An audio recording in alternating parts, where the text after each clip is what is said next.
Օրագիր Նյուզ այսօր իր ընթերցողներին է ներկայացնում Արփի Դավոյանի գույքի եւ եկամուտների տարեկան 2023 թվականի հայտարարագիրը։ Արփի Դավոյանը անշարժ գույք չի հայտարարագրել։ Որպես շարժական գույք ավտոմեքենա ԿՊԱ-կան падգամավորը հայտարարագրել է 2011 թվականի արտադրության Hyundai Magnishի ավտոմեքենա, որը նա գնել է 2021 թվականի նոյեմբերի 12-ին։ Տարեվերջին այս մեքենան պահպանվել է։ 2023 թվականի ընթացքում իշխանական падգամավորին վերադարձված փոխառությունների ընդհանուր գումարը կազմել է 28 միլիոն 360 հազար դրամ։ Պարտատոմսերից մեկը Խաչիկ Պողոսյանն է, որը բնակելի տներ է կառուցում, իսկ մյուսը Միքշին ընկերությունը, որը զբաղվում է կառուցապատմամբ։ Դավոյանի բանկային հաշիվներին տարեսկզբին եղել է 885.119 դրամ, որը տարեվերջին շեշտակի աճել է, դառնալով 5 միլիոն 453.172.8 դրամ։ Նա հայտարարագրել էր նաև 1 միլիոն 200 հազար դրամ կանխիկ միջոցներ, որը տարեվերջին դարձել է 58 հազար դրամ։ Նրա տարեկան եկամուտները կազմել են 71 միլիոն 479.797 դրամ,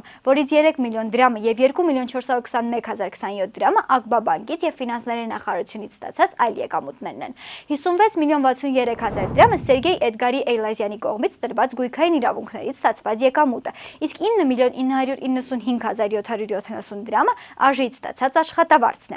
71 միլիոն 479.797 դրամ եկամուտը գոյացել է ԱԿԲԱ բանկից եւ ֆինանսների նախարարությունից ստացված այլ եկամուտներից, համապատասխանաբար 3 միլիոն եւ 2 միլիոն 421.027 դրամ։ Սերգեյ Էդգարի Էյլազյանի կողմից տրված գույքային իրավունքներից ստացված եկամուտից 56 միլիոն 63 հազար դրամ եւ արժեի աշխատակազմից ստացված 9 միլիոն 995.770 դրամ աշխատավարձից։ Դավոյանն իր եկամուտներից 27 միլիոն 849.365 դրամը ուղղել է վարկի մարման ուղղված վճարումներին։ Արփի Դավոյանն ամուսնացած չէ։ Վերջինս բնակվում է իր մոր Մայրարուժ Վարդանյանի հետ։ Որպես անշարժ գույք Վարդանյանը հայտարարագրել է միանձնասեփականությամբ 1 բնակարան Լոռու մարզի Ստեփանավան համայնքում, որը նա գնել է 2009 թվականի հունիսի 29-ին։ Տարեվերջին այս բնակարանը պահպանվել է։ Շարժական գույք ավտոմեքենա նա չի հայտարարագրել։